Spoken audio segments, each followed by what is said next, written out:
अस्सलामुअलैकुम, मैं हूं आयशा बख्श। रिपोर्ट कार्ड में खुशामदीद। एक जानिब Islamabad high court social media पर गुस्ताखाना मवाद की तशहीर से मुतालिक केस की समाअत कर रही है, तो दूसरी जानिब वफाकी वज़ीर दाखिला चौधरी निसार अली खान ने दो टोक ऐलान किया है कि नामूस रसूल सल्लल्लाहु अलैहि वसल्लम हमारे ईमान का हिस्सा है, तौहीन रिसालत घिनौना जुर्म है। ऐसे लोग इस्लाम नहीं इंसानियत के दुश्मन है। गुस्ताखी के मुर्तकिब अफराद को सजा दिलाने में आखिरी हद तक जाएंगे, ताहम किसी बेगुनाह पर झूठे अफराद या किसी तरह के झूठे इल्जामात के नताइज तबाहकुन हो सकते हैं। गुस्ताखाना मवाद पर फेसबुक बंद हो सकती है। PTA ने मुतल्लिका पोस्ट ब्लॉक कर दी है। फेसबुक इंतजामिया और सर्विस प्रोवाइडर से राबता किया जा रहा है। फेसबुक इंतजामिया और सर्विस प्रोवाइडर्स के ताउन के बगैर मुलजिमों को पकड़ना मुमकिन नहीं। सोशल मीडिया पर अक्सर मवाद ब्लॉक कर दिया गया है। 3-4 रोज में एक्शन ना हुआ तो सख्त कदम उठाएंगे। उधर पाकिस्तान तहरीक इंसाफ के चेयरमैन इमरान खान का बयान सामने आया है कि गुस्ताखाना मवाद फितना और मुआशरे में इंतशार फैलाने की कोशिश है, लेकिन सोशल मीडिया को बंद करना पागलपन होगा। अगर इसे बंद किया गया तो सड़कों पर आएंगे, क्योंकि ये 21वीं सदी का इनकलाब है। हुकूमत सोशल मीडिया बंद करने का सोचे भी नहीं, हमारी सड़कों पर आने की प्रैक्टिस पूरी है। ताहम वजारत दाखिला के जराये के मुताबिक फेसबुक इंतजामिया ने गुस्ताखाना मवाद के मामले पर पाकिस्तान के तहफ़्फ़ुज़ात दूर करने के लिए वफ्द भेजने पर रजामंदी का इजहार किया है। इसी पूरे मामले पर जो दो अहम बयानात हैं, बाद पैनल में हमारे साथ शामिल हैं मज़हर अब्बास, हफीजुल्लाह नियाजी साहब, मारवी सरमद साहिबा, बाबर सत्तार, इरशाद भट्टी और अमजद शुएब साहब।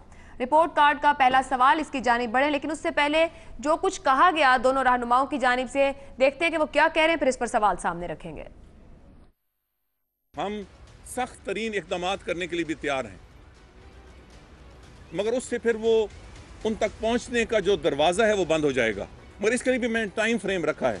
आइंदा 3-4 दिनों में अगर हमें तावन की कोई सूरत नज़र ना आई तो फिर सख्त तरीन इक़दाम भी करें। और मुझे कोई फ़र्क नहीं पड़ता कि कोई इस पे मुझ पे तनकीद करे या हुकूमत पे तनकीद करे। जो जहाँ तक तो ब्लास्फेमी है, मैं इसकी सख्त मज़म्मत करता हूँ। ये फितना है, ये जान के हमारे माशरे में इंतशार फैलाने की कोशिश है और उनके खिलाफ एक्शन लेना चाहिए, ये मैं वाज़े कर दूँ। लेकिन सोशल मीडिया को बंद करना, ये तो ये इतना अहमकाना फैसला है। सोशल मीडिया तो एक ऐसी चीज़ है जो कि 21वीं सदी में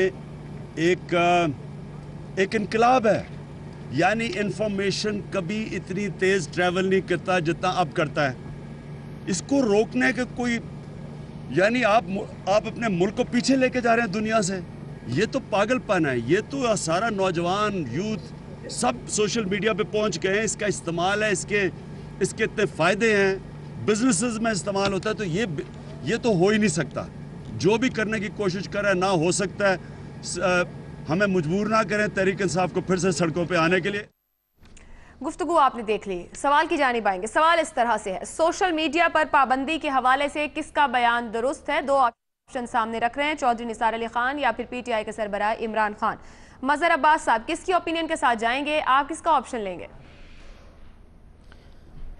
देखिए, चौधरी निसार ने जो बात की है, उन्होंने तौहीन मज़हब, तौहीन रिसालत के हवाले से बात की है, और उस हवाले से अगर, और इमरान खान भी उसको उस तरह का जो मवाद छप रहा है उसको एक फितना करार दे रहे हैं, तो उस पर पाबंदी तो बिल्कुल होनी चाहिए। इसमें कोई दो राय नहीं हो सकती कि अगर इस तरह का मवाद आ रहा है तो उस पर पाबंदी होनी चाहिए।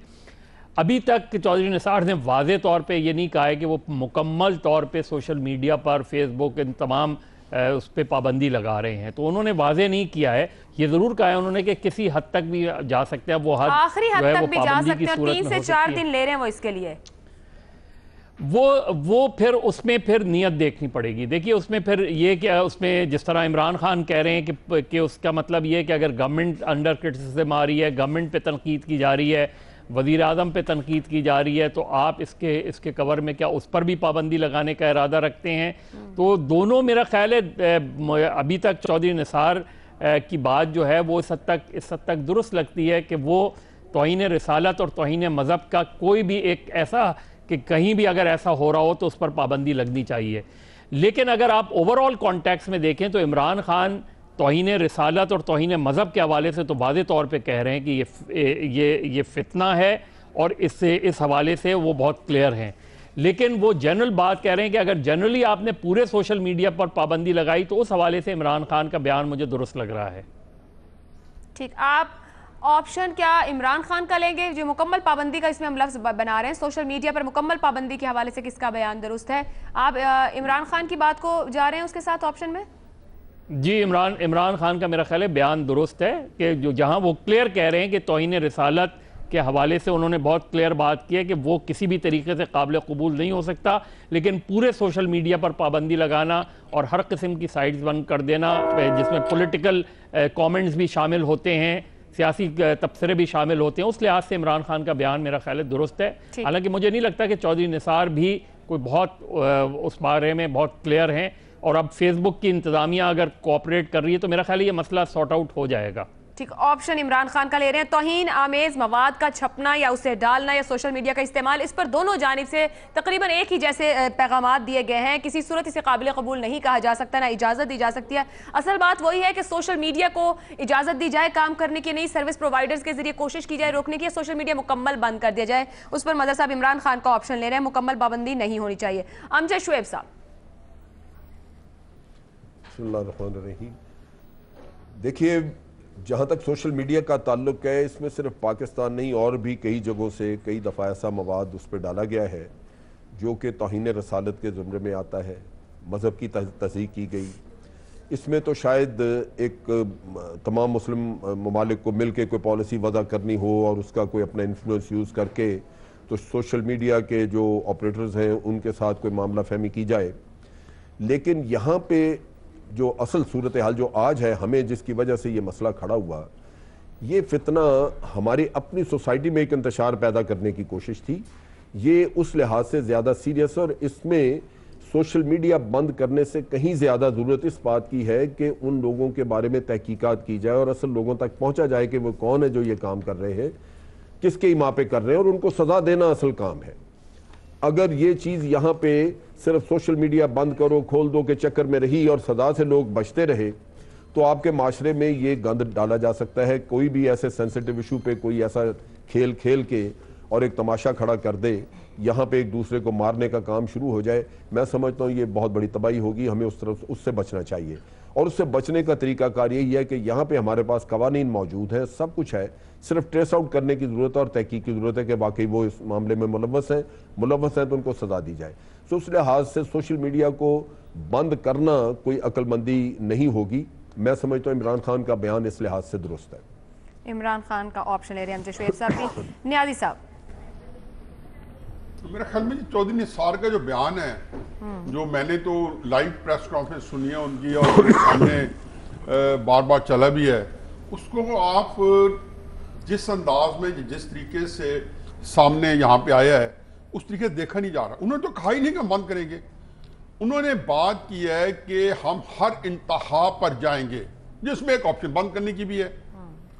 यही बात जो है पार्लियामेंट के अंदर से गूंजी है, यही बात प्राइम मिनिस्टर पाकिस्तान ने की है। फिर इमरान खान के बयान के अंदर इमरान खान ने यह नहीं कहा कि इसको बंद करें, उन्होंने बड़ी दिल जमई के साथ, बड़ी दर्दमंदी के साथ जो ब्लास्फेमी है उसके बारे में तो एक ओपिनियन दे दिया कि जी ये वाकई बड़ा गलत है और वही है जिसमें सारे लोग नेचुरली दुखी हैं और वो भी उन्होंने भी अपने दुख का इजहार किया।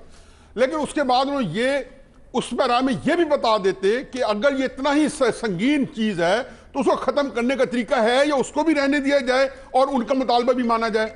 देखिए, आपको ये वे अप करना है। पहली बात तो यह है कि आया ऐसी चीज की मौजूदगी में जो आपका सोशल पैराडाइम है वो उससे कंपैटिबल होगा या नहीं होगा, आया सोसाइटी जो है उसमें इंतशार होगा या नहीं होगा। कई दफा हम देख चुके हैं कि लोग जो है तंग आमद बजंग आमद वो बाहर निकल आते हैं, वो हल्ला गुल्ला करते हैं, लॉ एंड ऑर्डर सिचुएशन हो जाती है क्योंकि 20 करोड़ आदमी जो है सारे मेरी तरह या मजहर साहब की तरह या अमजद शुएब साहब की तरह नहीं सोच रहे। तो नाचे एक बात तो ये ध्यान में रखें कि आपको हर ऑप्शन रखनी पड़ेगी और चौधरी निसार का बयान बहुत ही नपतुल्ला और उन्होंने कहा कि ये बात मामला हमारी संगीन है। इमरान साहब यही कह रहे हैं, लेकिन उन्होंने कहा हमारे इंतहा पे जाएंगे, जाना भी चाहिए। अब उसके लिए उन्होंने रास्ते खुद भी निकाले हैं और भी देख रहे हैं, सारी उनमें ढूंढ रहे हैं। एक बात जो ज़हन में सोचें कि जो इमरान खान साहब हर चीज़ को पागलपन कह देते हैं, PSL भी पागलपन है, ये भी पागलपन है, सारे पागलपन है, तो उनको ये बात सोचनी चाहिए कि सोशल मीडिया के अंदर जो गंदा इस्तेमाल वो हो रहा है, जिस तरीके से तहरीक इंसाफ ने किया है, लोगों पे जो कीचड़ हो रहा है, जो गंदगी जो गाली दी जा रही है, उसको कोई लगाम डालेगा या नहीं डालेगा? यकीनन बंद नहीं करना चाहिए, लेकिन उनको लगाम डालने वाले तो पिछले 2 हफ्ते से चल रहा है जी, कबर एक ही है, इंसाफ और नवाज शरीफ, या इंसाफ कबर में जाएगा या नवाज शरीफ। ये सारी चीजें हो रही हैं, इसको ये एंजॉय कर रहे हैं। घरों में बातें हो रही है, बड़ा दलील मवाद है। नहीं, मैं तो उस बारे में बड़ा क्लियर हूं कि उसमें इससे बैलेंस बयान नहीं दिया जा सकता था। उन्होंने नहीं कहा हम बंद करेंगे, उन्होंने कहा हमारे इंतहा पे जाएंगे। नहीं, उन्होंने बहुत से ऑप्शंस बताए ना जिन पर काम हो रहा है, सर्विस प्रोवाइडर से बात, उन्होंने कहा कुछ चीजें बंद भी कर दी गई हैं। अगर फर्ज किया अगर फिर भी ना रुक सका, वो मुस्लिम ममालिक से भी बात की। देखो, हमें भी पता है, हमें भी उसकी बिल्कुल पता है कि हमें ये नुकसान होंगे, वे आप किए उसके, मैं बिल्कुल एग्री करता हूं, लेकिन आप एक ऐसी सिचुएशन, मैंने कहा तांगा मत बजांगा मत, जब आपके ऊपर ऐसी सूरत नाफिज हो जाती है और जब आखिर में आता है कि जी ये ब्लास्फेमी की चीजें भी रहेंगी और फिर आपको क्या चुनना है, तो बात ये नहीं होगी कि मेरी भी बात चलेगी, फिर लोगों के कंट्रोल में ना चली जाए। अच्छा नियाज़ी साहब, देखिए मामला ये भी है कि सोशल मीडिया एक ऐसी चीज है, आप एक पेज को बंद करेंगे दूसरा पेज बन जाएगा, एक पेज बंद भी 1 महीने से ज्यादा नहीं रह सकता है। मैं सारी बात समझता हूँ, मेरे आपके लेवल पे मेरा नहीं, हम टेक्निकली इतने इक्विप्ड हैं कि फाइनल वर्डिक्ट देते हैं। मुझे बहुत सारे लोग उसकी जो माहिरीन जो राय दे रहे हैं, हम मैकेनिज्म नहीं जानते। देखो, बहुत सारे मुल्क हैं सोशल मीडिया को मुताबिक चला रहे हैं, लेकिन उनका वसाइल है, चाइना अपने मुताबिक चला रहे हैं, ईरान अपने मुताबिक चला रहे हैं, उनके पास वसाइल हैं। साहब इस तरह से हमने हम नहीं कुछ कर सके, देखो आपका 2-3 साल मूवी है ना, आप डाउनलोड करके दिखा दें, नहीं दिखा सकते क्योंकि उसका एक मैकेनिज्म मौजूद है। आप ऑप्शन ले रहे हैं या नहीं ले रहे? मैं तो चौधरी साहब का पहले बगैर सोचे लिए हुआ है कि उसको अंडर द सर्कमस्टांसेस बेहतरीन बयान है और बिल्कुल दुरुस्त बयान। ठीक है, मारवी सरमद साहिबा, आपका ओपिनियन क्या है? जो मैं बात करती कि सोशल मीडिया को मुकम्मल तौर पे तो बंद किया जा सकता है, ऐसे पेजेस को ना देखा जा सके या ऐसा मवाद ना सामने आए, तो मुकम्मल बंद ही इसका एक हल है। हमने देख लिया माजी में हमने यूट्यूब बहुत अरसा बंद किए रखी, कोई हल नहीं निकला, लोग फिर भी उसको एक्सेस करते रहे। अब फिर अगर उस तरह का एक वाकया सामने आ रहा है और पूरा मुल्क इस बात पर मुत्तफिक है कि इसकी इजाजत नहीं दी जा सकती कि ऐसा मवाद छापा जाए या उसको सोशल मीडिया पर लेकर आया जाए, तो फिर किस बयान के साथ आप जाएंगी, किस तरीके से इसको हैंडल होना चाहिए? बहुत बहुत शुक्रिया आयशा। जहाँ तक इजाज़त ना देने का सवाल है, ये तो जाहिर है कि ये 96% से ज़्यादा मुसलमान बसते हैं पाकिस्तान में। मैं तो किसी ऐसे मुसलमान को नहीं जानती हूँ जो ये ब्लास्फेमी करने पर मुसर हो और ये कहता हो कि ब्लास्फेमी होनी चाहिए। तो जाहिर है कि तमाम मुसलमान, तमाम पाकिस्तानी जो मुसलमान हैं या जो गैर मुस्लिम भी हैं, वो भी ब्लास्फेमी पर मुझे तो आमादा नज़र नहीं आते हैं। तो जाहिर है कि पाकिस्तान की सियासी जमातें भी और पाकिस्तान के इदारे भी, जिनमें पार्लियामान शामिल है या अदलिया शामिल है, वो यही कहेंगे कि इसकी इजाज़त नहीं दी जा सकती और वाकई नहीं दी जा सकती। लेकिन इसकी इजाज़त ना देने का प्रोसेस क्या होगा, क्या मैकेनिज्म होगा? ये जो चौधरी निसार साहब का बयान है, ये बाज़गश्त है 1990 की दिहाई में। ये तो मेरा ख्याल है कि ये वहीं पे अटके हुए, इनकी लर्निंग वहाँ पर रुक चुकी है। इनको मालूम ही नहीं है कि सोशल मीडिया 1990 के अखबारात नहीं है जिनके ये इश्तिहारात बंद कर देंगे या जिनका गला घूंट देंगे तो वो बंद हो जाएंगे। Social media is entirely a new ball game. और ये चौधरी साहब जो हैं, ये तो इनको तो इस्तेमाल भी नहीं आता सोशल मीडिया का। इन्होंने तो अपना ट्विटर अकाउंट बनाया, उसका पासवर्ड भूल गए, 10 इनके अकाउंट मौजूद है, हर एक का पासवर्ड भूल जाते हैं। इनको इनके बच्चे जो है वो कन्विंस करते हैं कि आप ट्विटर के ऊपर आ जाएं और वो करते हैं। तो मतलब बयानात तो जिस आपने बयान को एनालाइज करने का बताया, तो मैं उसका बैकग्राउंड बता रही हूँ। उनका बैकग्राउंड ये है कि उनको तो सोशल मीडिया की डायनेमिक्स का पता ही नहीं है। अच्छा, अब उसमें फरमा ये रहे कि सोशल मीडिया को बंद कर दिया जाए या नहीं। इनका ख्याल है कि उसको बंद, जैसे यूट्यूब को बंद किया गया तो क्या पाकिस्तानियों ने यूट्यूब देखना छोड़ दिया था? एक प्रॉक्सी सिस्टम था, एक थोड़ी सी होती थी, मुश्किल होती थी, लेकिन बहरहाल सब लोग देखते थे। लेकिन बात यह है कि आप उसको किस तरीके से बंद करेंगे। सोशल मीडिया का एक और मसला यह है कि ये टेलीविजन, रेडियो या अखबारात की तरह आपके ऊपर ठूंसता नहीं है कोई। आपको ग्रोप करना, आपको खुद से जुस्तजू करनी पड़ती है इसको। अगर आप इस तरह के हैं कि ब्लास्फेमिक कंटेंट को ढूंढेंगे, तलाश करेंगे, तो आपके सामने आ जाएगा, और अगर आप नहीं तलाश करेंगे तो आपके सामने नहीं आएगा। तो ये एक अजीब सा सिलसिला चला हुआ है। जो चौधरी साहब का बयान है वो दरअसल ये सोशल मीडिया से नून लीग जो है वो खाइफ है। उसकी वजह ये है कि जो दूसरी पार्टीज है, खासतौर पे पाकिस्तान तहरीक इंसाफ, वो सोशल मीडिया के जरिए अवाम तक बहुत ज्यादा बहुत ही एक्टिवली पहुंचती है और उनको मैं इमरान खान के ऑप्शन के साथ जा रही हूँ, बिल्कुल दुरुस्त फरमा रहे हैं। अगरचे वो इसमें यानी बिल्कुल दुरुस्त बयान है उनका कि ब्लास्फेमी को तो वो एक्सेप्टेबल किसी को भी नहीं है, लेकिन ये उसका तरीका नहीं है। उसका तरीका पॉलिटिकल पार्टीज, गवर्नमेंट, ऑपोजिशन का एक ही पॉइंट ऑफ व्यू सामने आ रहा है, लेकिन हैंडल किस तरह से किया जाना है इस पर हम बात कर रहे हैं। बाबर सत्तार साहब, दो बातें अभी तक की गुफ्तगू में सामने आई। एक तो प्रॉक्सीज का इस्तेमाल, कि अगर आप पाबंदी लगा भी दें तो फिर भी अगर किसी को उस जगह तक पहुंचना है वो रास्ता निकाल लेगा। और दूसरी एक बड़ी इंपॉर्टेंट बात, पॉलिटिकल मूव तो नहीं है नून लीग की जानिब से, क्योंकि पीटीआई का मुकम्मल जोर, ये सब जानते हैं, सोशल मीडिया पर दिखाई देता है और उसी के थ्रू वो किसी भी बात को आगे या पीछे ले जाना या ट्रेंड करना दिखाई देते हैं। इन चीजों को सामने रखिए और फिर साथ ये कहिएगा कि किस स्टेटमेंट के साथ आप जाएंगे, हैंडल कैसे होना चाहिए। इमरान खान की स्टेटमेंट के साथ आयशा, बात बड़ी सिंपल है। आप टेक्नोलॉजी के साथ नहीं लड़ सकते, और ये पिछले 300-400 साल की आप इस्लाम की भी तारीख निकाल के देख लें तो जब जब टेक्नोलॉजी के साथ लड़ने की कोशिश की, खाली अपना नुकसान किया। प्रिंटिंग प्रेस से लेके लाउड स्पीकर तक, और उसके बाद अब सोशल मीडिया की बात करें, दुनिया तब्दील हो गई। आप कैसे लड़ सकते हैं टेक्नोलॉजी के साथ? पाकिस्तान में आप सोशल मीडिया बंद कर देंगे तो बाकी सारी दुनिया में तो चल रहा होगा। सो क्या वहां पे अगर वहां से कोई अमेरिका से ब्लास्फेमस कंटेंट अगर अपलोड होता है या किसी और मुल्क से होता है तो आप क्या कर लेंगे यहाँ पे सोशल मीडिया को बंद करके? तो अपनी आंखों पे पट्टी डालने से मसाइल हल नहीं होते हैं। अगर इंटरनेशनली आपने इसे हेट स्पीच डिक्लेयर करवाना है, उसके लिए काम करना चाहिए। मेरा शुरू से ये व्यू है कि जरूर काम करना चाहिए। अगर हॉलोकॉस्ट के ऊपर लॉस बन सकते हैं तो ब्लास्फेमी के ऊपर भी बनने चाहिए। जिस तरह फिजिकल एक्शंस लोगों को तकलीफ देते हैं, इसी तरह अल्फाज भी लोगों को तकलीफ देते हैं। हेट स्पीच उस कैटेगरी में आती है। हमारा आइन इसकी इजाज़त नहीं देता, हमारे कवानीन इसकी इजाज़त नहीं देते, और जहां भी दुनिया में मुसलमान हैं उन्हें तकलीफ होती है जब ऐसी बातें सुनते हैं। ये हेट स्पीच है, ये इनसेंसिटिव स्पीच है, ये तकलीफ देती है, इसे बंद होना चाहिए। उसके लिए इंटरनेशनली कैंपेन करनी चाहिए। ये तो एक बात हो गई। दूसरी बात यह है कि इन लॉज को इन्फोर्स कैसे करना है। अब मुख्तलिफ मीडियम्स को हैंडल करने का तरीका मुख्तलिफ है। अगर आप प्रिंटिंग प्रेस की बात करते हैं तो आप प्रिंटर्स के ऊपर किसी तरह के बंदिश लगा सकते हैं, लेकिन फ़ोन के ऊपर आपने सेंसरशिप कैसे करनी है, प्रिंटर के ऊपर आपने सेंसरशिप कैसे करनी है, इंटरनेट के ऊपर सेंसरशिप कैसे करनी है, ये बिल्कुल मुख्तलिफ मीडियम्स हैं। इनका तरीकाकार मुख्तलिफ करना पड़ेगा। और जहां सोशल मीडिया की बात आती है वहां पे आपके पास कंट्रोल्स हैं। हम सेल्फ सेंसरशिप कर सकते हैं। हम अपने घर में, अगर मैं नहीं चाहता कि मेरे बच्चे की एक चीज़ देखें, मैं नहीं चाहता कि मेरे घर में कोई और चीज़ देखें, हम ऐसे फिल्टर्स लगा सकते हैं कि उस तरह का कंटेंट का एक्सेस ना हो। तो हम क्यों ये काम नहीं करते? अगर कोई गलत बात करता है हम क्यों उसे दोहरा रहे हैं? अगर ब्लास्फेमी हो रही है हम क्यों उसे दोहरा रहे हैं? हम उसे ज़्यादा बड़ा पब्लिक इशू बना रहे हैं। मैं मानने के लिए तैयार नहीं हूं कि एक मुल्क जिसमें 96% मुसलमान हो और माइनॉरिटीज़ इतनी वल्नरेबल हो, तो उस मुल्क में कोई इंसिस्ट करेगा कि मैं ब्लास्फेमस स्पीच करूंगा।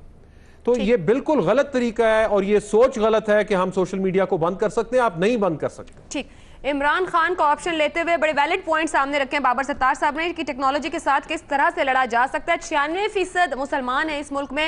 इरशाद भट्टी साहब, किस तरीके से लोगों को क्या अवेयरनेस की कमी है? अगर 96% मुसलमान है इस मुल्क में, किसका पॉइंट ठीक है, चौधरी निसार अली खान का या फिर इमरान खान का? हमें सोशल मीडिया के साथ, अगर वहां पर ये सब कॉन्टेंट मौजूद है, किस तरीके से हम इसे हल कर सकते हैं?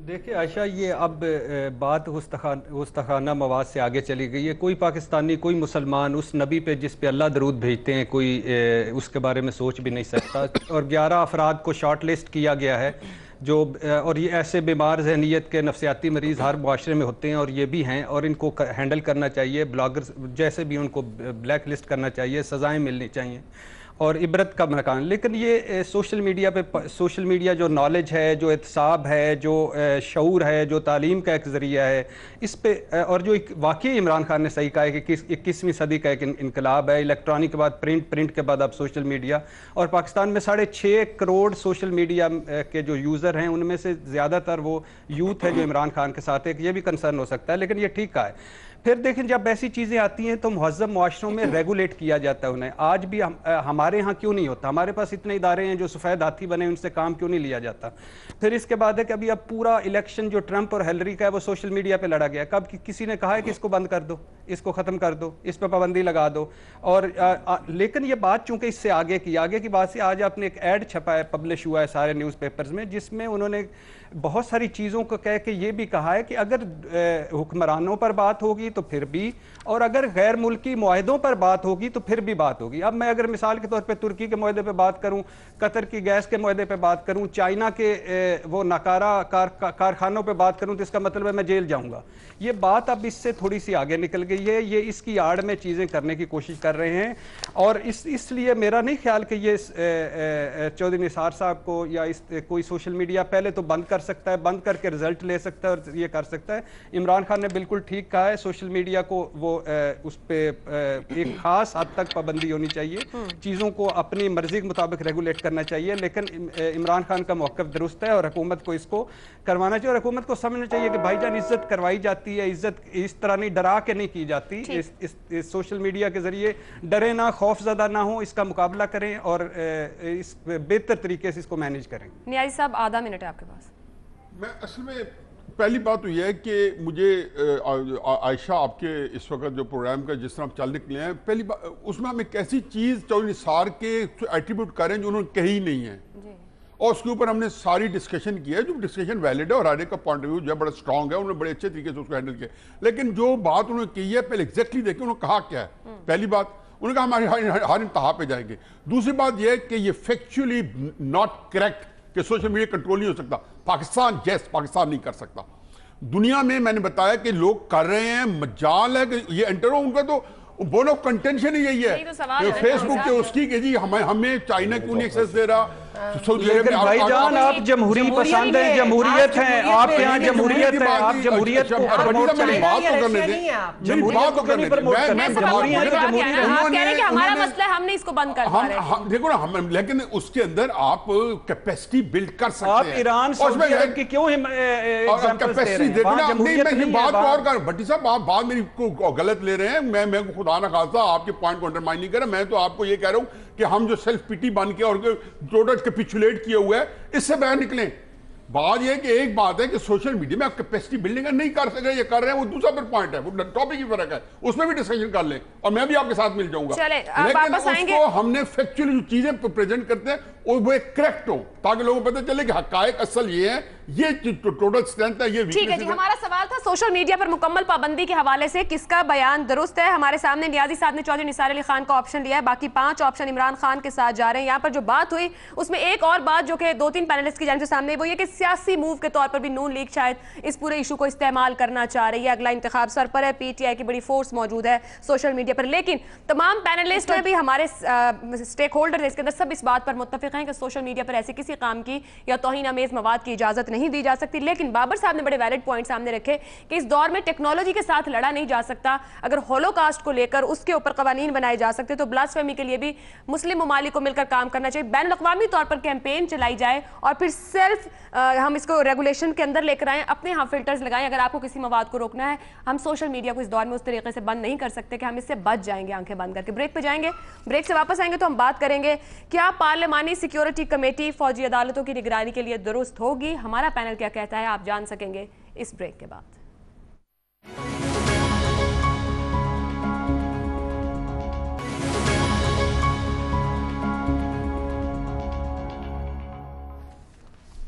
रिपोर्ट कार्ड में एक बार फिर खुशामदीद। फौजी अदालतों की मयाद में 2 साला तौसी की राह हमवार, पीपल्स पार्टी कुछ लो और कुछ दो की बुनियाद पर रजामंद। गुज़िश्ता रोज फौजी अदालतों में तौसी के हवाले से मुशावरती इजलास पार्लियामेंट हाउस में स्पीकर सरदार अय्याज सादिक की ज़ेर सदारत हुआ। हुकूमत ने पीपल्स पार्टी के कौमी सलामती कमेटी तश्कील देने, मुलजिम को 24 घंटों में फौजी अदालत के सामने पेश करने और मुलजिम को वकील करने का इख्तियार देने और फौजी अदालतों की कार्रवाई में कानून शहादत का इतलाक करने समेत 9 में से 4 निकात को तस्लीम कर लिया है, जबकि फौजी अदालतों में सेशन जज बिठाने के नुक्ते से पीपल्स पार्टी दस्तबरदार हो गई। इसी इजलास में तमाम सियासी जमातों के दरमियान 2 साल के लिए फौजी अदालतों की मुद्दत में तौसी पर भी इत्तफाक हुआ, जबकि फौजी अदालतों की बहाली से मुतालिक कानून में कोई तब्दीली नहीं की गई है। मीडिया से गुफ्तगू में स्पीकर अयाज सादिक ने कहा कि सियासी जमातों की फौजी अदालतों की मुद्दत में तौसी की हिमायत खुशाइंद है क्योंकि मुल्क हालत जंग में है। उधर चौधरी एतजाज एहसन कहते हैं कि उनके तहफ़्फ़ुज़ात दूर हो गए हैं, जबकि पीटीआई के वाइस चेयरमैन शाह महमूद कुरैशी ने कहा कि आज फिर साबित हुआ है जमहूरियत के नताइज हमेशा अच्छे निकलते हैं। कुछ सवालात उठते हैं इस मामले पर, क्या पुलिस के महकमे और निज़ाम अदल में मौसर इस्लाहात लाए बगैर दहशत गर्दी से छुटकारा पाना मुमकिन है? बकौल वज़ीर दिफा ख्वाजा आसिफ के, फौजी अदालतों को बनाना इस बात को तस्लीम करना है कि हमारा मौजूदा निज़ाम तबाह हो चुका है। निज़ाम को दुरुस्त करना, इदारों को फाल बनाना आखिर किसकी जिम्मेदारी है? इसी मामले पर सवाल रखेंगे पैनल के सामने। सवाल इस तरह से है, क्या पार्लिमानी सिक्योरिटी कमेटी के जरिए फौजी अदालतों की निगरानी दुरुस्त होगी? अगर आप समझते हैं कि पार्लिमानी सिक्योरिटी कमेटी ज़रूरत भी है और फौजी अदालतों की निगरानी के लिए इसका होना दुरुस्त अमल है, तो हाँ के ऑप्शन के साथ जाएंगे, और अगर आप समझते हैं कि इसकी ज़रूरत नहीं है फौजी अदालतों के ऊपर निगरानी के लिए, तो नहीं का ऑप्शन ले सकते हैं। मज़हर अब्बास साहब। मैं नहीं समझता। देखिए, बुनियादी तौर पे फ़ौजी अदालतें होनी नहीं चाहिए। शाह महमूद कुरैशी साहब ने कहा कि जमहूरियत का हुस्न इसको करार दिया। मेरा ख़्याल है शाह महमूद कुरैशी, एतजाज़ एहसन और इसहाक़ डार तीनों को थोड़ा सा शर्मिंदा भी होना चाहिए, इसलिए कि एक जमहूरी हुकूमत में आप ये तो नहीं कर पाए कि आप अपनी अदालतों का अदालती निज़ाम बेहतर करते, सिविलियन सिस्टम को बेहतर बनाते, आप इंसदाद दहशतगर्दी एक्ट जो बनाया हुआ है उसकी प्रॉपर इम्प्लीमेंटेशन, तो पार्लियामेंट्री कमेटी तो इस पर बननी चाहिए, सिक्योरिटी कमेटी तो इस पर बननी चाहिए कि जो हुकूमत के साथ मिल के ऐसी लॉस करे, जुडिशल सिस्टम को बेहतर करे, क्रिमिनल जस्टिस सिस्टम को बेहतर करे। आपने एक मिलिट्री कोर्ट्स, फिर उसको भी और ज़्यादा आपने लूला लंगड़ा मिलिट्री कोर्ट्स बना दिए। आप प्रॉपरली टेररिज्म को डिफाइन ही नहीं कर पाए इसमें, जो अभी बिल पेश होगा उसके अंदर। फिर अगेन आपने कि जी misuse of religious powers या misuse of religious groups, ये टर्म भी अजीब व गरीब है। टेररिज्म रहना चाहिए। आप किसी भी स्पेसिफिक आप समझते हो, कन्विंस्ड हो कि ये टेररिस्ट एक्टिविटीज़ हुई है, तो उसको उसी तरीके से, तो मेरा ख्याल, मेरे अपने ख्याल में इस कमेटी का होना या ना होना मैटर नहीं करता, लेकिन ये ज़रूर डेमोक्रेटिक फोर्सेस के लिए बाइस शर्मिंदगी होना चाहिए कि वो 2 साल बाद भी वहीं खड़े हैं जहां 2 साल पहले खड़े थे। आप मगर साहब ये कह रहे हैं कि कमेटी बने तो भी कोई इसका फायदा नहीं है? नहीं, बिल्कुल नहीं है फ़ायदा। देखिए, जब आप मिलिट्री कोर्ट्स की तरफ जा रहे हैं तो मिलिट्री कोर्ट्स का अपना एक तरीक़ाकार होता है ना। आप कह रहे हैं, आपने इसमें कहा है, अभी कानून और बिल आएगा तो और वाज़ेह हो जाएगा कि 24 घंटे में प्रोड्यूस करना चाहिए। 80% केसेस में लोगों को गिरफ्तार किया जाता है, जिस वक्त 24 घंटे दिखाए जाते हैं तो वो तो प्रोसिक्यूशन दिखा देती है कि हमने 24 घंटे में, लेकिन दरअसल वो आदमी आके कहता है कि मैं तो 6 हफ्ते से इनके साथ बंद हूं, तो आप उसे कैसे प्रूव करेंगे? मतलब आप पार्लियामानी कमेटी की अहमियत जीरो कर रहे हैं इस पर और नहीं का ऑप्शन ले रहे हैं? जी बिल्कुल नहीं, कोई मुझे नहीं पड़ता कि ये सिक्योरिटी कमेटी कुछ कर पाएगी। ठीक, बाबर सत्तार साहब। आयशा, देखिए, एक तो ये कि पावर की जो हिस्ट्री है दुनिया में, वो हिस्ट्री अब्यूज़ की है। पावर कहीं पे भी आप ज़्यादा कॉन्सेंट्रेट करें तो वो अब्यूज़ होती है। लॉर्ड एक्टन ने कहा था, power tends to corrupt and absolute power corrupts absolutely. दूसरी बात यह है कि डिस्क्लोजर एक अच्छी चीज़ है। कहते हैं disclosure is like sunshine, disinfectant होता है। तो जितना ज़्यादा आप डिस्क्लोजर की रिक्वायरमेंट डालें उतनी ज़्यादा अच्छी चीज़ है।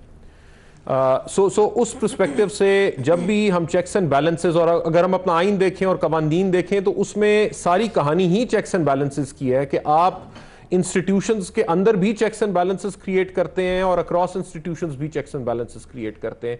आपने जुडिशरी बनाई ही इसलिए है कि वो एग्जीक्यूटिव के ऊपर एज अ चेक काम करे।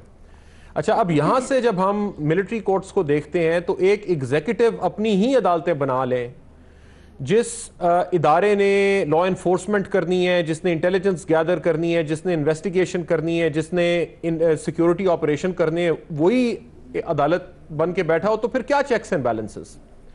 उस कॉन्टेक्स्ट के अंदर अगर तो आपने एक अपॉलॉजी करनी है, सियासी जमातें हैं, उन्हें समझ है इस बात की कि एक गलत काम करने जा रहे हैं, लेकिन रात को सोना चाहते हैं, और ये कह के सोना चाहते हैं कि हमने एक बुरी चीज़ में थोड़ी सी अच्छाई डाली, तो उस पर्सपेक्टिव से तो आप एक जस्टिफिकेशन क्रिएट कर सकते हैं कि जी सिक्योरिटी कमेटी वैसे होनी चाहिए, वो देखे कि इंटेलिजेंस एजेंसीज क्या कर रही हैं, वो देखे कि नेशनल सिक्योरिटी पॉलिसी कैसे बनती है। इन कामों के लिए सिक्योरिटी कमिटीज होनी चाहिए जो पॉलिसी ओवरसाइट दें और देखें कि एग्जीक्यूटिव खुद अब्यूज ना करे। वो लेजिस्लेचर को ये काम करना चाहिए। लेकिन क्या अदालत के ऊपर, एक फौजी अदालत के ऊपर कोई इफेक्टिव काम कर सकती है? बिल्कुल नहीं। मेरा ख्याल है कि वो लोग जो कन्विंस्ड हैं कि फौजी अदालतें नहीं होनी चाहिए, उन्होंने अपने लिए एक जस्टिफिकेशन बनाई है इसे सपोर्ट करने के लिए। बाबर सत्तार साहब, छोटा सा एक सवाल है। अभी जो मदर साहब ने भी सारी बात की और खुद ख्वाजा आसिफ साहब तस्लीम कर रहे हैं कि हमारा मौजूदा निजाम मुकम्मल तबाह हो चुका है, हम एक बार फिर 2 साल की मुद्दत के लिए गए, ठीक वो मुल्क और वक्त की जरूरत है, लेकिन क्या उस सिविल निजाम की बेहतरी के लिए आप समझते हैं कि ये एफर्ट शुरू की गई है या किसी तरह की सूरत नजर आती है कि 2 साल बाद फिर हम वही जीरो पर होंगे? 2 साल पहले जब ये बना था तो हम लोग यही कह रहे थे कि 2 साल बाद हम इसके अंदर और टाइम मांग रहे होंगे। आज हम मांग रहे हैं, हम 2 साल बाद फिर मांग रहे होंगे। ये हुकूमत 2 साल से है, क्या कर लिया इन्होंने अभी तक? क्या किया जुडिशल रिफॉर्म के लिए, कोर्ट सिस्टम की रिफॉर्म के लिए, क्रिमिनल जस्टिस सिस्टम की रिफॉर्म के लिए? कुछ नहीं किया, अभी भी नहीं करेंगे। ठीक। इरशाद भट्टी साहब, आपका ऑप्शन क्या है और क्या इसी तरह टेम्पररी सिस्टम पर इस मुल्क को दहशतगर्दी के सामने खड़ा किया जाता रहेगा और दहशतगर्दी से हम एक आर्जी निजाम के साथ लड़ते रहेंगे? देखें आयशा, मुल्क का हाल ये है कि चंद दिन पहले सुप्रीम कोर्ट कराची बेंच ने कहा है कि अगर हर चीज़ ही ठेके पे देनी है तो पूरा मुल्क ठेके पे दे दो, ये अच्छा हो जाएगा, ठेके जान छूटेगी। और जो अदलिया का ऊपर से हाल ये है कि एक एक बंदा इस अदलिया से, इतने फ्लॉज हैं, इतना बोझ है, इतनी भरमार है, इतनी लंबी टाइम लगता है कि एक एक बंदा 10-10 हमले करके फिर चला जाता था। तो फौजी अदालतें तो ज़रूरी हो गई थी। लेकिन पहली बात यह है कि कौमी असम्बली में और सेनेट में ऑलरेडी डिफेंस कमेटीज़ मौजूद हैं, अब ये उनके ज़रिए भी समन कर सकते थे, मॉनिटरिंग कर सकते थे। दूसरी बात यह है कि आप इस कौमी असम्बली और इस ऐवान में आखिरी मरतबा आप बता दें कि प्राइम मिनिस्टर साहब कब आए थे और आखिरी मरतबा इमरान खान साहब कब तशरीफ़ लाए थे। तो 342 के ऐवान में हर रोज़ 82 पूरा करना मुश्किल हो जाता है। स्पीकर उधर चीख रहे होते हैं और चेयरमैन सेनेट उधर चीख रहे होते हैं, कोई आता नहीं है। फिर हमारी पार्लिमानी कमेटियों में के 90% इजलासों में 20 मेंबरान की कमेटी में 4 बंदे बैठे होते हैं और वो इंतज़ार कर रहे होते हैं कि कौन कहाँ से चला, घर से निकला कि नहीं निकला। फिर एक जगह पर पहुँच, हमारे यहाँ एक प्रॉब्लम और भी है कि एक जगह पे पहुँच के हमारे ज़ाती मफादात, मुल्की मफादात के ऊपर आ जाते हैं।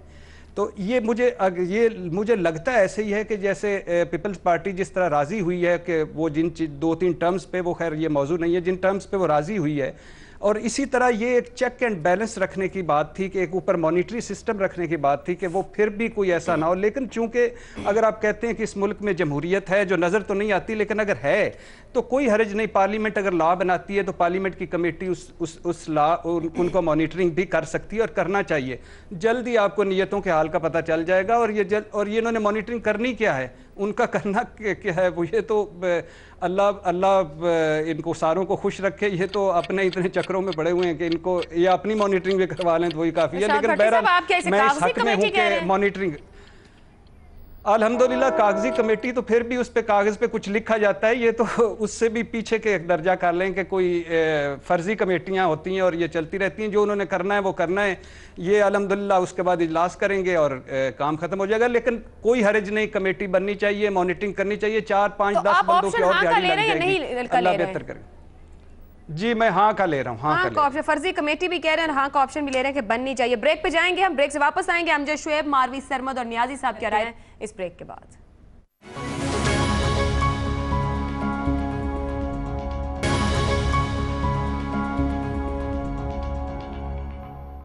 क्या पार्लिमानी सिक्योरिटी कमेटी के जरिए फौजी अदालतों की निगरानी दुरुस्त होगी? नियाजी साहब, क्योंकि आपने मेरा नाम आखिर में लिया था तो मैं बाहर आप मेरी तरतीब याद रख रहे हैं। आप किसी और से कह रहे, मैं ज़हनी तौर पे अपना को व्हाट्सएप चेक कर रहा था। एनीवे देखें आयशा, मसला ये है कि बुनियादी तौर पे आप मत भूलें कि आपका जो आइन है ना, आइन 2 बुनियादी चीज़ें वो आपकी प्रीएम्बल्स में है। एक ऑब्जेक्टिव रेजोल्यूशन जो कुरान और सुन्नत या अल्लाह की सॉवरेंटी, और दूसरा अदलिया। अब बाबर साहब ने बड़ी खूबसूरत बात की कि आप बजाय अपने जुडिशल अब जस्टिस सिस्टम को इम्प्रूव करते, आप CPC को इम्प्रूव करते, आप कानून शहादत में बेहतरी लाते, फौजी अदालतें, मैं तो उस वक्त भी खिलाफ था, मैंने इसके ऊपर कॉलम भी लिखे। मैंने कहा जी कि आप अपने अदालतों को अंडरमाइन करके मजीद इन पे अदम एतमाद का इजहार कर रहे हैं। देखें, अदालतों के अंदर आप रिफॉर्म्स लाएं, अब वकीलों को एक डिसिप्लिन का पाबंद करें। अब इंग्लैंड में वहाँ पे हमारे दोस्त बताते हैं कि आप वकील एक तारीख लेने के देने पड़ जाते हैं, उसको पैसे भी देने पड़ते हैं, उसकी अकाउंटेबिलिटी भी शुरू हो जाती है। और बल्कि बाज़ औक़ात तो लोग कहते हैं जी कि आप जनाजा पढ़ के आ जाओ और फिर हम इंतजार कर लेते हैं, मैं जज कहता है मैं शाम को केस सुन लूँगा। यहाँ पे एक वकील पहले केस लेता है, फिर वकील तब्दील हो जाता है, इतनी जो है कॉम्प्लिकेशंस हैं। तो मैं समझता हूँ कि ये पार्लिमानी जो ओवरसाइट है ये तो एक मिजाहिया प्रोग्राम है, बिल्कुल तज़िया औकात है। जब एक फौजी अदालतें जो हैं वो काम कर रही होंगी तो एक जैसे बाबर साहब ने कहा है कि ये फेस सेविंग है, बिल्कुल ये फेस सेविंग के लिए किया है कि उन्होंने कहा जी आप चलो बन ही रही हैं तो लोग कहेंगे जी आपने तो बड़े मुतालबात रखे थे और बड़े ज़ोर शोर से कहा था। तो मैं समझता हूँ कि जी आप जो है पार्लिमानी कमेटी जो है बिल्कुल एक एब्सर्ड चीज़ है। और अभी भी हकीकत यह है कि इस दौरान में अगर अब मौका मिल गया है तो अपनी अदलिया को स्ट्रॉन्ग करें।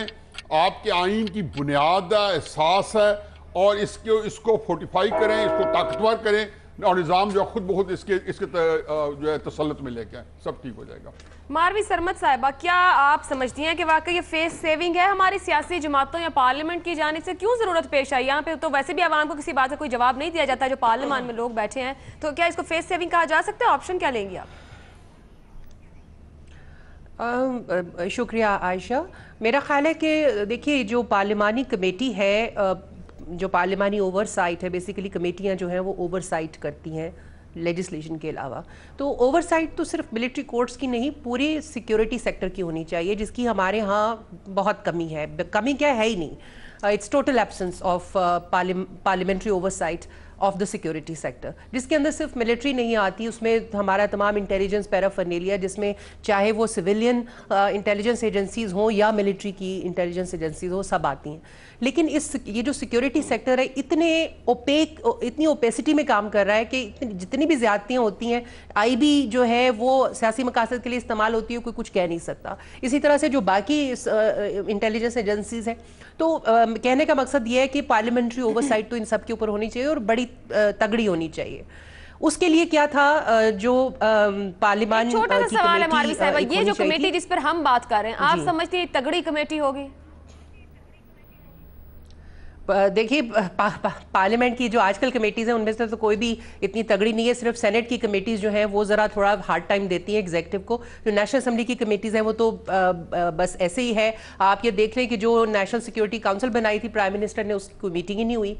2013 में उन्होंने अनाउंस की थी, अब तक आप देख लें उसकी मेरे ख्याल एक ही मीटिंग हुई है। ये मिक्स है वैसे, दूसरी शायद नेशनल असेंबली और सेनेट मिलिट्री कोर्ट्स का। तो जी पार्लियामानी कमेटी जो है ना, बेसिकली ये आप जिस कमेटी का जिक्र कर रही हैं ये बिल्कुल और होगी। ये जो नेशनल सिक्योरिटी काउंसिल या जो डिफेंस कैबिनेट कमेटी है, ये बिल्कुल ये दोनों फोरम्स वो हैं जो कि पॉलिसी मेकिंग करते हैं। ये जो आप कमेटी कह रही हैं ओवरसाइट की कमेटी होगी, जिसका वजूद नहीं है इस वक्त कोई। स्पीकर साहब ने अगर इसका इंदिया दिया है, जो मैंने नहीं सुना, अगर इसका इंदिया कोई दिया गया है तो ऐसी मजबूत कमेटी को कॉन्स्टिट्यूट तो वैसे ही करना चाहिए, सिर्फ मिलिट्री कोर्ट्स के लिए नहीं। उसका जो है मैंडेट जो है वो बड़ा ब्रॉड होना चाहिए और वो परमानेंट एक स्टैंडिंग कमेटी होनी चाहिए। अगर स्पेशल कमेटी बनानी है मिलिट्री कोर्ट्स पे वो अलग से बन सकती है, लेकिन मेरा ये ख्याल है कि मिलिट्री कोर्ट्स की तो कॉन्स्टिट्यूशन आपको इजाज़त होनी ही नहीं चाहिए कॉन्स्टिट्यूशनली। मिलिट्री कोर्ट्स की अपने जो उनके अपने अंदरूनी मुकदमात होते हैं वो ट्राई करने के लिए उनकी कोर्ट्स ठीक है, तो पहले से काम की और वो होनी चाहिए। स्पेसिफिक सवाल पर ऑप्शन क्या ले रही हैं? जी मैं यही अर्ज कर रही हूँ कि लेकिन मिलिट्री कोर्ट्स का सिविलियंस को ट्राई करने का तो कोई ऑप्शन, उसको आप जितना मर्जी कॉन्स्टिट्यूशन का लिबादा ओढ़ाएं, लेकिन वो कोई जमहूरी चीज नहीं है। लिहाजा पार्लियामानी कमेटी मेरा ये ऑप्शन है कि सिर्फ मिलिट्री कोर्ट्स की नहीं, तमाम सिक्योरिटी सेक्टर के ऊपर एक मजबूत पार्लियामानी ओवरसाइट के लिए एक पार्लियामानी कमेटी होनी चाहिए। नहीं मैं ये कह रही हूँ पार्लियामानी कमेटी सिक्योरिटी सेक्टर की ओवरसाइट के लिए होनी चाहिए, नॉट ओनली मिलिट्री कोर्ट्स। आप आगे जाइए, मैं सिर्फ इसी स्पेसिफिक पे पूछ रही हूँ, आप इस पर हाँ का ऑप्शन ले रही हैं? इन फौजी अदालतों की हाँ ना तो कसौटी तो ना करें अच्छा, आप। जो मेरा एक पॉइंट ऑफ व्यू है पार्लिमानी ओवरसाइट, पॉइंट ऑफ व्यू समझ गया, आप ऑप्शन ही क्लियर ले रही इस पे। नहीं भी नहीं कहना चाह रही ना, मैं पार्लिमान की सुप्रीमेसी पे बिलीव करती हूँ और पार्लिमानी कमेटी होनी चाहिए। मैं हाँ नहीं मिक्स करके कुछ लिख लेती हूँ जो बनता है। अमजद शुएब साहब, योर टेक।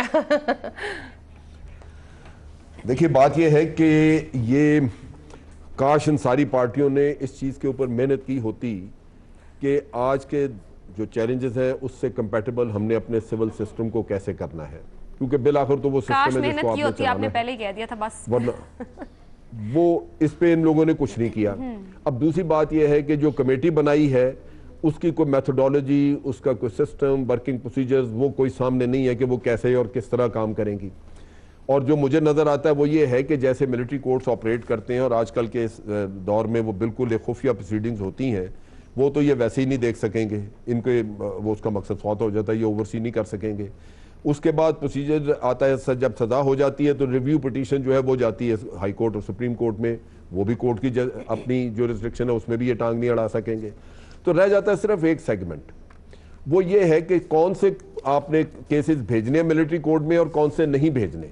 और यही पीपल्स पार्टी की वरी थी, वो उस पोर्शन को करेंगे ओवरसी जहां वो जिसको चाहें कि वो केसेस मिलिट्री कोर्ट में जा रहे हैं तो जाते रहें, जहां वो समझेंगे कि ये उनके पांव पे पांव रखा गया है तो उस केस को बचाने के लिए वो कमेटी हरकत में आ जाएगी। सो सिर्फ ये पहला स्टेप जो है उसको वो ओवरसी कर सकते हैं बड़ा कन्वीनियंटली, और यही उनका मकसद था।